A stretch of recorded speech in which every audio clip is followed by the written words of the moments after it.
Hi friends, వారానికి సరిపడా tiffins అండి. ఇడ్లీ పిండి, దోశ పిండి వాడుకుని మనం రకరకాల టిఫిన్లు చాలా సులువుగా ఎలా చేసుకోవాలో చెప్తాను చూడండి. దానికి చూడండి, ఇడ్లీ బ్యాటర్ అండి. అది ఇడ్లీ బ్యాటర్ ఎలా చేయాలో ఇదివరకే చెప్పానండి, డిస్క్రిప్షన్ బాక్స్లో పెడతాను, ఒకసారి చూడండి.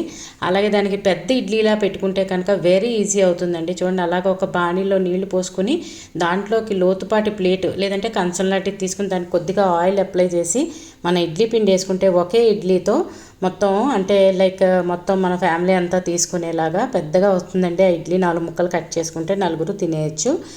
ఈజీగా వేసుకోవచ్చు ఇడ్లీని. అలాగే చట్నీ మన చాయిస్ అండి, లేదంటే వేడిగా సాంబార్ కూడా వేసి తీసుకుంటే ఇడ్లీ చాలా బాగుంటుంది కదా. మన సౌత్ ఇండియన్స్ అందరికీ ఎంతో ఇష్టమైన బ్రేక్ఫాస్ట్ ఇడ్లీ.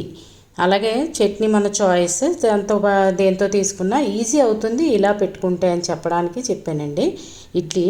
అలాగే నెక్స్ట్ రాగిపిండితో దోశలండి.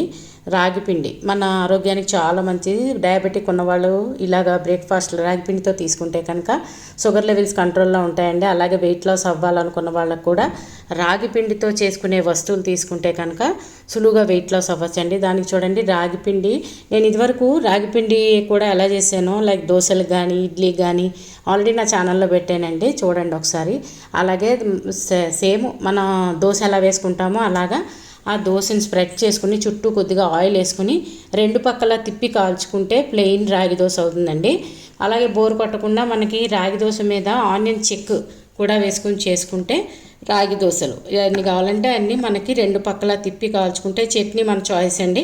అలాగే చట్నీలు కూడా ఈ మధ్య చాలా రకాలు, రాగి దోశలకని, దోశలకని, ఇడ్లీకని సింపుల్ చట్నీస్ ఎలా చేసుకోవాలో కూడా నా ఛానల్లో చేసి పెట్టానండి, చూడండి. సింపులే కాదండి, టేస్ట్ కూడా చాలా బాగుంటాయి.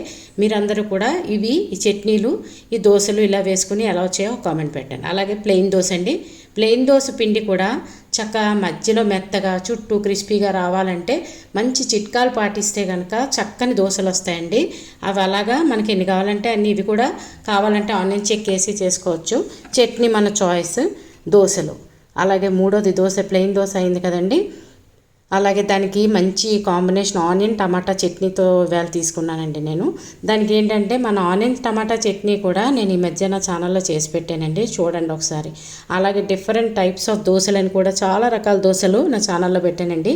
ఇది క్యాబేజ్ దోశ. క్యాబేజ్ దోశ కూడా సేమ్ మన దోశ బ్యాటరే, జస్ట్ పెనం మీద స్ప్రెడ్ చేసుకున్న తర్వాత క్యాబేజ్ పచ్చిది వేస్తే బాగోదండి, అందుకని కొద్దిగా ఉడికించి ఎలా చేయాలో చెప్పానండి.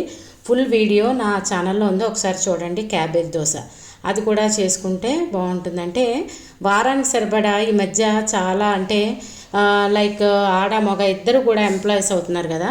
వాళ్ళకి ఏంటంటే ఈ పిండిలు కనుక రెడీగా చేసి పెట్టి ఉంచుకుంటే ఫ్రిడ్జ్లో జస్ట్ ఒక 10 నిమిషాల ముందు బ్యాటర్లు తీసి పెట్టి ఉంచుకుంటే కనుక బ్రేక్ఫాస్ట్లు ఈజీ అవుతాయని అన్నీ ఒక దగ్గరికి చేసి పెట్టానండి వీడియోని. ఇవన్నీ ఆల్రెడీ నేను పోస్ట్ చేసిన వీడియోలే, అంటే వివరంగా అయితే మాత్రం నా ఛానల్లో ప్రతి ఈ చెప్పిన టిఫిన్ అల్లా నా వీడియో నా ఛానల్లో ఉంటుందండి, తప్పకుండా చూడండి ఒకసారి. ఇవన్నీ కూడా ట్రై చేసి మీకు ఎలా వచ్చినాయో నాకు ఒక కామెంట్ పెట్టండి. అలాగే దెబ్బ రొట్టి కూడా ఎప్పుడు చెప్తున్నాను కదా, పొంగరంలా వేసుకోవచ్చు. ఇడ్లీ పిండి కావాలంటే ఇడ్లీ పిండి, లేదంటే బియ్యం మూరంతోనైనా చేసుకోవచ్చండి. ఈవేళ నేను ఇడ్లీ పిండితోనే వేసాను. ఇడ్లీ పిండితో వేసిన దెబ్బ రొట్టి తొందరగా కాలుతుంది. అదే బియ్యం పిండి వాడితే మాత్రం కొంచెం టైం పడుతుంది.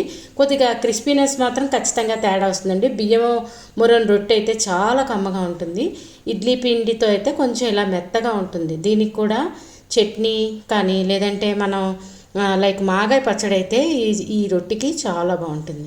అలాగే ఇడ్లీ పిండితోనేనండి దాంట్లోకి మనం చిన్న ప్యాన్ కేక్స్ లాగా, పిల్లలకి ఎప్పుడు ఒకేలా ఇస్తే బోర్ కొడుతుంది కదా, అందుకని దీనికి ఏం చేయాలంటే స్నాక్స్లా కూడా తీసుకోవడానికి బాగుంటుంది.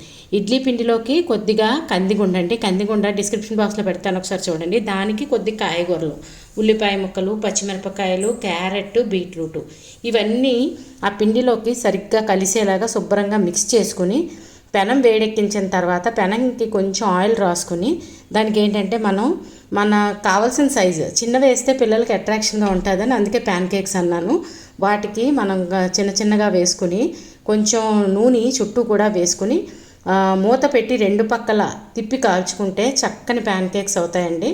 పిల్లలు చాలా అట్రాక్షన్ ఫీల్ అయ్యి తింటారు. అంటే మెయిన్ ఇడ్లీయే తినమంటే బోర్ కొడుతుంది కదా వాళ్ళకు కూడా. ఇలా ట్రై చేసి చూడండి. ఇవి మంచి స్నాక్ ఐటెం లాగా కూడా ఉంటుంది. డీప్ ఫ్రై కాదు కదా, అందుకని మన ఆరోగ్యానికి కూడా చాలా మంచిది. ఇలా తీసుకుంటే 2 పక్కల కాల్చిన తర్వాత దీనికైతే చక్కగా చట్నీ కూడా అక్కర్లేదండి. ఎందుకంటే కందికొండ అలాగే కాయగూర ముక్కలు అన్నీ వాడాం కదా, మంచి టేస్ట్ అయితే ఖచ్చితంగా మారుతుందండి. డిఫరెంట్ టేస్ట్ దొరుకుతుంది మనకి.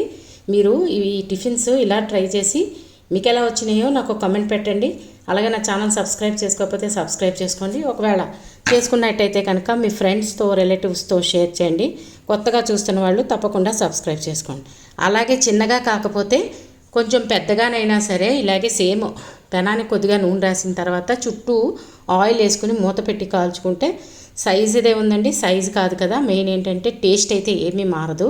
కానీ చిన్న పెద్ద కాదు, కానీ ఇది ఖచ్చితంగా అంటే మనకి చిన్న సైజులో కాకుండా డిఫరెంట్ టేస్ట్ అయితే ఈ పిండి ఇవన్నీ వేయడం వల్ల ఖచ్చితంగా టిఫిన్ టేస్ట్ మారుతుందండి. మీరు ఇది కూడా ట్రై చేయండి, చాలా బాగుంటుంది. ఈ టిఫిన్స్ కానీ స్నాక్స్గా కానీ తీసుకోవచ్చు. టిఫిన్స్ అన్నీ కూడా ట్రై చేసి కామెంట్ పెట్టండి ఫ్రెండ్స్. Thanks for watching.